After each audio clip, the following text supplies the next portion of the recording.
Comment rendre la formule du podcast plus interactive? On fait beaucoup d'épisodes et si on ne fait pas un petit questionnaire sur LinkedIn, on ne sait pas si vous aimez ça ou on ne sait pas ce que vous voulez entendre pour les prochains épisodes. Il y a peut-être cet élément-là de poser des questions à l'auditoire et de faire participer les gens pour amener les meilleures personnes sur les panels.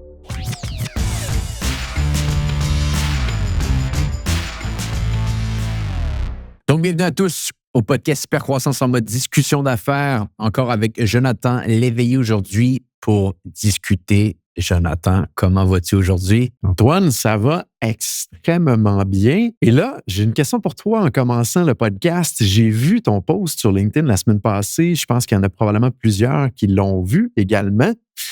Post qui dit qu'il y a probablement une nouvelle formule du podcast Hypercroissance et c'est la fin du podcast Hypercroissance tel qu'on le connaît.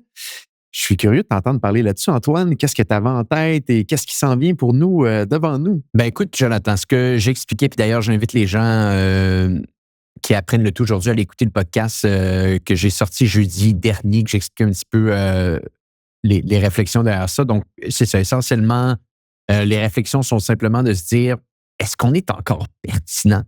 Et je parle surtout dans ce cas-ci, au niveau des podcasts du lundi. Et tu vois, c'est tellement intéressant, Jonathan, parce que, j'ai ces grandes réflexions-là. Et encore une fois, j'ai fait un podcast seul d'une vingtaine de minutes, donc j'invite les gens peut-être à aller l'écouter pour qu'ils comprennent un peu le tout. Mais essentiellement, je me pose beaucoup de questions sur la pertinence des podcasts du lundi. J'ai fait un petit sondage avec les gens qui écoutent le podcast pour savoir leur opinion. Est-ce qu'ils préfèrent les podcasts du lundi? Est-ce qu'ils préfèrent les podcasts du jeudi? Est-ce qu'ils aimeraient d'autres types de formules? Et j'ai eu énormément de réponses et des réponses que j'ai trouvées d'un qui m'ont touché, qui m'ont fait chaud au cœur, comme quoi que les gens aimaient beaucoup le podcast, ne voulaient pas le voir partir. Beaucoup de gens ont dit adorer les podcasts du jeudi ensemble. Que c'est tranquillement, ça devenait dans leur podcast préféré, même plus important, je dirais même plus intégré à leur horaire, à leur routine que ceux du lundi. Et ça ne me surprend pas parce que je pense qu'on arrive avec quelque chose un peu différent qui sort du cadre un peu de l'histoire de l'entrepreneur. Et essentiellement, je pense que peut-être je suis rendu un peu là dans mon processus de podcasteur, de dire est-ce que j'ai encore envie de uniquement faire des histoires d'entrepreneurs? Et je pense que la réponse est plus non que oui. Donc, où est-ce qu'on en est? Eh bien là, ça n'a pas été long. J'ai commencé à contacter beaucoup de gens que toi et moi on connaît pour avoir leur opinion, à savoir est-ce qu'ils aimeraient venir faire un talk show sur le podcast, un débat sur des tendances du moment.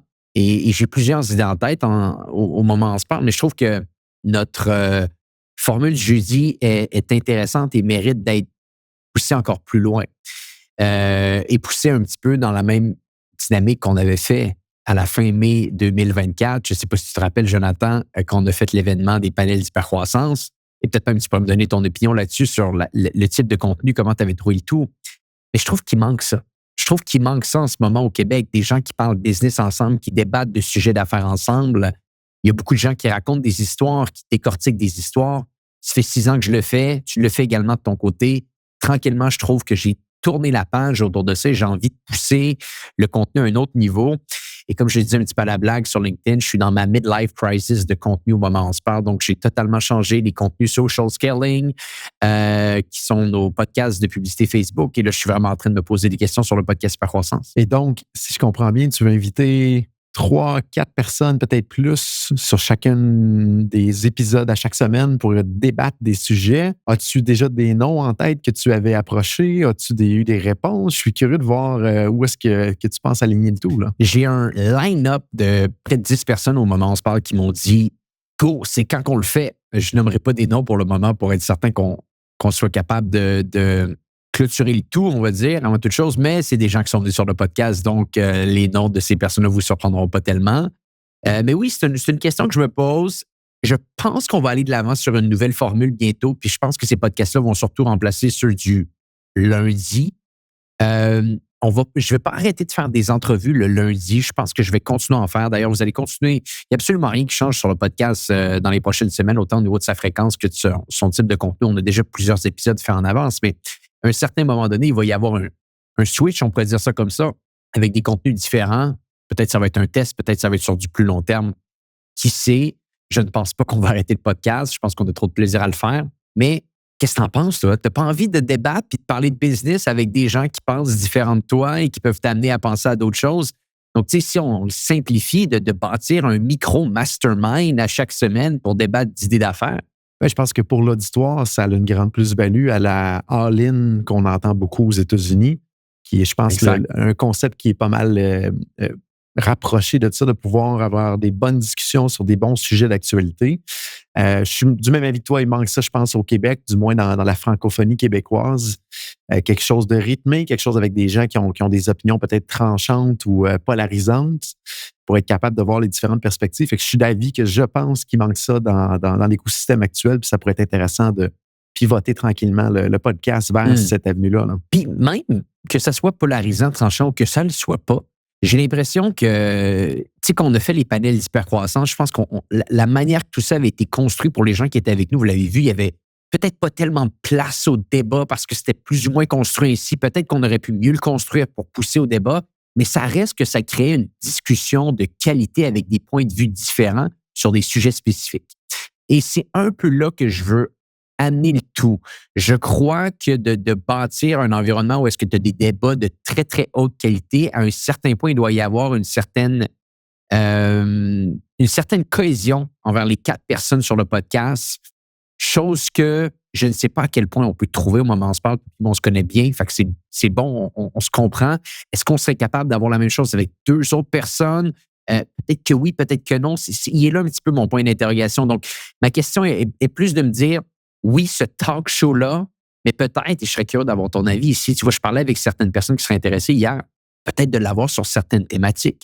Donc, d'avoir 4 joueurs qu'on connaît qui viennent nous parler de la dynamique économique qui est en train de se mettre en place, 4 joueurs qui viennent nous parler de la dynamique technologique qui est en train de se mettre en place, 4 joueurs qui viennent nous parler un petit peu de la dynamique RH qui est en train de se mettre en place. Bon, j'ai pris 3 thèmes faciles qu'on connaît bien, mais est-ce qu'il n'y aurait pas place à peut-être plus de gens qu'on vient intégrer sur des talk shows différents?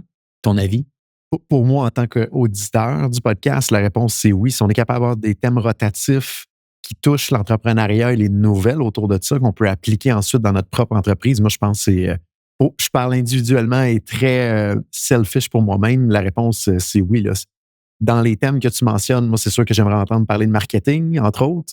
Donc, j'imagine que tu pourrais beaucoup apporter ta plus-value là-dedans. La partie vente également, je pense qu'il peut être intéressant. Vente et marketing, les deux ensemble. Je pense que ça pourrait être super pertinent de tourner autour de ça. Peut-être quelque chose aussi axé au niveau de l'intelligence artificielle en dehors de la technologie parce que ça devient tellement présent et pertinent, je pense, d'avoir un certain focus là-dessus. Donc, moi, honnêtement, oui, en tant que, si je me mets du côté auditeur, cette formule-là, je pense à une plus-value qui pourrait être extrêmement intéressante et surtout variée qui va être sur le podcast aussi. D'avoir plusieurs personnes à la table à chaque fois, je pense que ça rajoute du dynamisme, ça rajoute de la polarisation aussi dans comment on va regarder chaque sujet, dans quel angle. Donc, de mon côté, c'est, je pense, positif comme potentiel remaniement. Là. Est-ce que tu écouterais ce podcast-là? Absolument. Et moi, tu vois, ça a été ça ma question.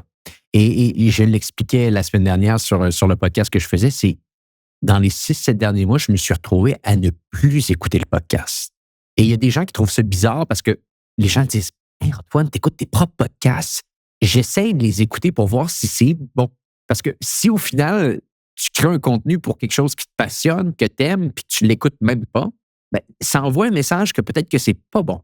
Après, il y a toute cette histoire-là de « Ah, j'ai pas envie de m'écouter parler ». Tout ça, je peux comprendre l'idée. Mais à un certain point, est-ce que tu serais capable de devoir écouter ce contenu-là? Je pense que c'est une question importante à se poser. Puis moi, c'est là que j'arrivais à la fin de ma conclusion, c'est de dire « Je les écoute plus, mes podcasts du lundi. Donc, est-ce que je me sens à l'aise de continuer à les faire? » Et là, j'ai essayé de changer un petit peu la tournure. J'en ai écouté quelques-uns récemment parce que j'avais changé la tournure. J'appréciais davantage comment je le faisais. Mais même là, j'ai l'impression que je poussais encore. Je forçais le trait, on pourrait dire ça comme ça. Et comme toi, si on avait des panels avec une intelligence collective qui se crée autour d'une catégorie précise, chaque semaine, wow, là, j'ai l'impression que la dynamique change. Les gens écouteraient ça. On ressort de là avec des débats, des idées différentes, des choses qu'on peut mettre en pratique. Donc, au lieu de travailler sur le volet storytelling de la chose, on est davantage dans le volet stratégique, tactique d'une réalité du moment. Il n'y a pas ça. Il n'y a pas ça en ce moment dans les contenus que j'écoute. Et c'est un contenu, soyons honnêtes, qui est plus compliqué à créer parce que tu dois avoir un bon travail de préparation, on va dire, un bien meilleur travail de préparation, un bien meilleur travail de modération. C'est pas facile d'avoir 4 personnes qui, habituellement, c'est des type A, on va dire comme ça, les entrepreneurs que tu es capable de gérer ensemble. Donc, c'est une dynamique différente, mais j'ai l'impression que ça pourrait avoir quelque chose de bon. Et je pense que ça va être le gros défi, Antoine, surtout de ton côté, parce que c'est toi qui portes le podcast à bout de bras avec ton équipe. Là. Moi, je te donne 100% du crédit là-dessus.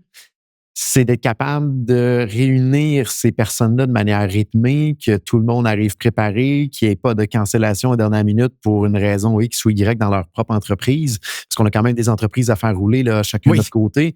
Donc, qui fait notre pain et notre beurre au final. Donc, je pense que ça va être le défi versus la discussion qu'on a les jeudis ensemble.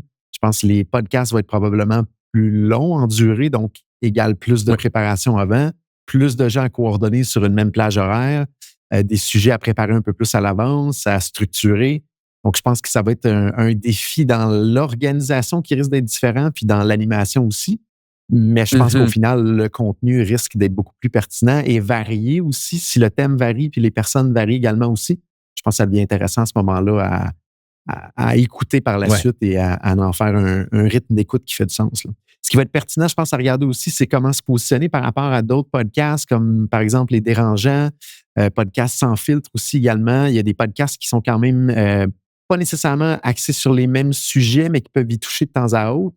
Donc, ça va être intéressant de voir comment amener ça vraiment pas totalement différent, mais d'avoir une petite touche bénéfique ou supplémentaire à ces autres podcasts-là qui sont quand même assez présents dans l'écosystème francophone. Là.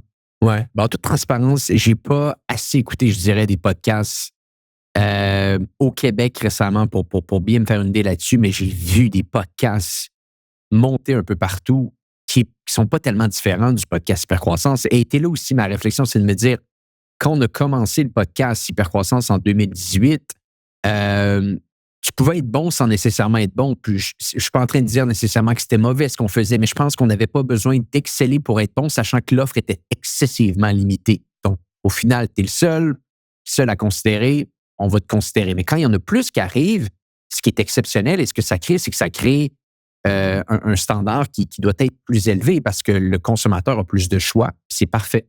Mais là, c'est de se dire comment tu innoves et comment tu es capable d'amener tout ça à un autre niveau. Puis je pense que si on s'en va dans un type de contenu beaucoup plus difficile à faire, beaucoup plus complexe à faire, mais qui au final semble de tes dires, de mes dires, des gens avec qui j'ai parlé, des gens qui ont répondu au sondage, un contenu qui serait de meilleure qualité, plus pertinent, je pense que ça vaut la peine. Et comme je l'ai dit, je suis dans ma midlife crisis de contenu, donc c'est le meilleur moment pour mettre ça en place. Et ça va être intéressant aussi de voir à quelle fréquence il faut renouveler la formule et jusqu'à quel niveau de profondeur il y a une capacité de renouveler la formule parce que si on regarde le podcast en ligne aux États-Unis, ça a toujours été, je pense, fait à distance. C'est encore fait à distance. Le côté visuel n'est pas extrêmement wow. Mais je pense pas qu'ils vont le renouveler parce qu'ils ont quand même une belle traction. Les sujets changent et les discussions changent. Mais il n'y a pas, je pense, 56 manières de renouveler un podcast. Là, je pense qu'il y a des belles options devant nous pour Hypercroissance. À regarder par la suite à quel niveau il y a moyen de toujours renouveler la formule pour rester pertinent parce que c'est quand même un cadre et une boîte qui est limitée à travers le temps. On fait une petite pause sur l'épisode en cours parce que je veux vous parler d'un partenaire que j'aime tant et j'ai nommé Hello Darwin, la fameuse plateforme et également l'équipe qui vous aide à trouver des subventions. Et je trouve ça donc fascinant parce que ça m'est arrivé, moi en tant qu'entrepreneur avec mon entreprise, J7 Media, de regarder des fois pour des prêts.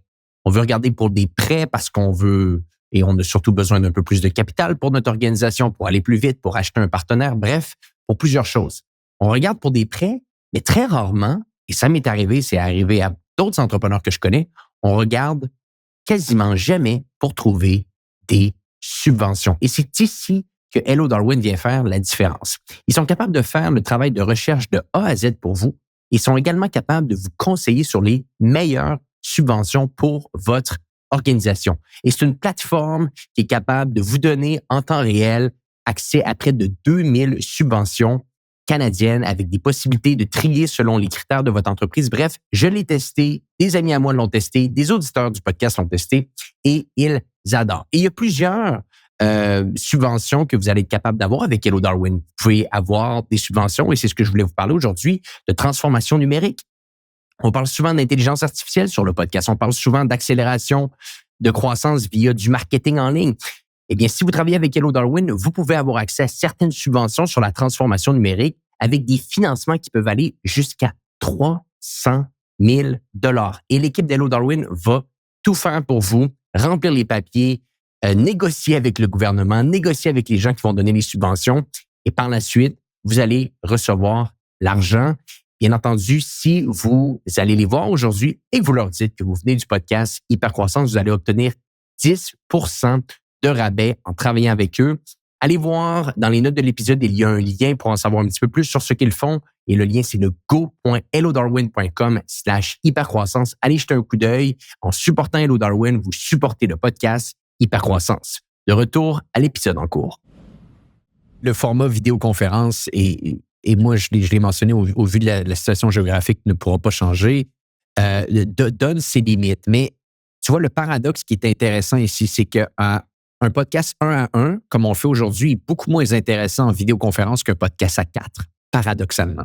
Et paradoxalement, le podcast à 4 peut être encore plus intéressant à consommer en vidéoconférence que sur place, parce que c'est excessivement difficile pour des prises de caméra, quand il y a 4 personnes ensemble, de créer un contenu de qualité où est-ce qu'on voit les 4 personnes ensemble. Donc, il y a là un petit peu le paradoxe qui s'installe de dire, quand tu es à 4, de toute façon, même si tu es en présentiel, il y a des excellentes chances qu'au final, les caméras redonnent une structure comme si vous étiez en Zoom, où est-ce qu'on va donner un zoom un petit peu plus précis à chacune des personnes. Donc, ici, ça s'intègre davantage. Et peut-être pour rebondir sur All In, et je le dis, je suis un grand amateur de ce podcast-là, donc c'est clair, net et précis, que l'idée, la vision vient de cela. Je pense que la chance qu'ils ont, de un, c'est qu'ils sont 4 personnes qui ont une expérience en affaires comme tu ne retrouveras pas dans le monde. Je ne sais pas si tu as un quotient intellectuel business aussi puissant de 4 personnes que tu peux retrouver à d'autres endroits dans des contenus. Je pense que c'est quasiment impossible. Donc, ça va être difficile à répliquer, mais c'est pas grave. Et la deuxième chose, c'est que ce sont des personnes un petit peu comme toi et moi qui se connaissent bien, qui sont d'excellents amis. Donc, à un certain point, quand tu te connais, tu es davantage capable de créer cette cohésion-là. Moi, l'idée de dire que ça va être impossible, mais les gens que vous allez voir qui vont venir sur le podcast, c'est des gens qu'on apprécie, qu'on connaît, qui sont des bonnes personnes d'affaires avec qui on passe du temps de temps en temps, mais qui n'auraient peut-être pas nécessairement le même niveau d'amitié que Jonathan et moi ou que d'autres personnes peuvent avoir. Donc, je pense que c'est 2 points importants à considérer quand tu veux créer une bonne cohésion d'équipe. C'est de savoir avec qui tu parles, comment on parle ensemble, est-ce qu'on est capable de bien se rejoindre, est-ce qu'on est capable de bien débattre, de le faire de manière respectueuse aussi. Donc, le défi de modération, moi, je trouve que c'est un challenge intéressant. Puis, on va essayer de mettre ça en place. Donc, moi, je le dis pour les gens qui nous écoutent, c'est ce qui a reçu le plus de votes dans le sondage que j'ai fait. Vous êtes gentils, hein? Il y a près d'une centaine de personnes qui ont répondu. Donc, c'est très apprécié. Donc, on s'enligne vers ça. Je donne également l'idée, puis peut-être tu veux rebondir là-dessus, Jonathan, de faire des épisodes plus courts. Et je trouve que faire des épisodes plus courts à une fréquence plus élevée devient quasiment de faire une revue de presse. Je ne sais pas si on a la légitimité de faire ça, puis je ne sais même pas si on serait intéressant. Quand tu vois un Paul Arcand ou même InfoBref, qui le fait très bien récemment avec ses podcasts, bon, je ne sais pas si j'ai envie d'aller jouer dans cette catégorie-là ici. Là. Et selon toi, avec le calendrier de publication qui est déjà en marche devant nous, vers quelle date que la nouvelle formule pourrait être disponible pour l'auditoire? Ben, mon objectif, ce serait de faire un épisode d'ici la fin 2024. Donc, on a un mois, un peu moins. Et sinon, c'est sûr et certain, dès janvier 2025. Donc, moi, ça fait très, très longtemps que j'y pense. J'avais juste besoin d'avoir le retour de certaines personnes. Et tu vois, le retour que j'ai jusqu'à maintenant est intéressant. Beaucoup de gens veulent le faire, mais pas sur n'importe quel sujet. Donc, Antoine, moi, ça va me faire plaisir de venir, mais amène-moi pas dans des sujets d'intelligence artificielle. Amène-moi pas dans des sujets, je dis n'importe quoi, mais de développement d'affaires. Mais le point est, c'est que je crois que les entrepreneurs, on a tous un peu une envie de redonner. On fait le podcast, soyons honnêtes, c'est aussi dans une envie de redonner. On fait des affaires, on essaie de bâtir de la richesse, on essaie de grandir quelque chose, mais à un certain point, c'est intéressant d'avoir un impact. Et je pense qu'on le sent, qu'on reçoit des messages, un peu l'impact qu'on a, que ce soit un impact direct ou indirect. Donc, je pense que cette envie de redonner, d'aider, de partager est très, très présente pour les entrepreneurs, mais sur des sujets qu'ils contrôlent. Donc, c'est ça un petit peu et ça fait énormément de sens, hein. C'est ça un petit peu le feedback que j'ai en ce moment, c'est amène-moi dans des endroits où est-ce que je me sens bien et que je sens que je peux donner une valeur ajoutée, ce qui est 100% légitime. Donc, si ce point-là revient de plus en plus, ça s'enligne, je crois, peut-être pour avoir plusieurs types de panels dans plusieurs catégories différentes. Et c'est ce que je pense qui va donner le plus de plus-value à l'auditoire au final, parce que pour une préparation équivalente, si les gens sont extrêmement forts dans un sujet, ça va donner du résultat qui va être exceptionnel, je pense, au final. Là. Phénoménal, oui, exact. Et je pense que c'est ça le but aussi. On veut créer un contenu qui est mémorable. On veut créer un contenu qui est mémorable, un contenu qui peut marquer, un contenu qui peut aider. Donc, c'est un peu dans les grosses réflexions. Puis je trouvais ça intéressant de rebondir là-dessus aujourd'hui avec toi, Jonathan, sachant que j'avais beaucoup plus de data en date d'aujourd'hui que j'en avais la semaine dernière avec les gens qui ont répondu sur le sondage. Beaucoup de gens m'ont dit « Antoine, garde la formule actuelle, garde la formule actuelle. » Et je vous réponds que je vous comprends, mais je dois me respecter aussi. Donc, on va essayer de créer un contenu encore meilleur. Ça va être ça un petit peu la promesse qu'on a donnée à l'auditoire. Et c'est pas évident en tant qu'animateur de podcast. Tu le fais avec Hypercroissance et avec tes autres podcasts aussi ou ta gang chez vous. Même chose de notre côté chez Open Mind, mais c'est pas évident parce qu'après un certain temps, il y a une certaine redondance qui s'installe dans la structure, dans comment ça se passe, dans ce qu'on apprend aussi. Pour exemple, le podcast Pivot, j'ai appris énormément dans les premiers épisodes, d'interviewer un paquet de gens dans notre entreprise. À un moment donné, il y a une stagnation de l'apprentissage qu'on fait. Et je pense qu'une des choses qui nous stimule le plus en tant qu'entrepreneur, c'est d'apprendre puis d'évoluer. Donc, dans une tâche qui devient récurrente, où il y a une stagnation de l'apprentissage et de l'évolution, ça devient moins stimulant, puis ça devient moins. Il y a moins de magie autour de cette tâche-là à ce moment-là. Donc, je pense que c'est pas facile pour les entrepreneurs qui ont des podcasts de garder une longue fréquence d'un podcast sous la même formule sans se remettre en question à travers le temps, ou du moins de garder cette même passion-là à travers le temps. Souvent, ça va diminuer ou ça va s'effacer un petit peu de par la routine et la courbe d'apprentissage qui diminue à travers le temps. Ah, tu as tellement raison. Puis je pense que c'est très bien dit. Et c'est pour ça qu'à un certain point, tu te poses la question de te dire comment tu peux le renouveler sans changer ta formule actuelle. Et ça se fait, mais c'est pas facile.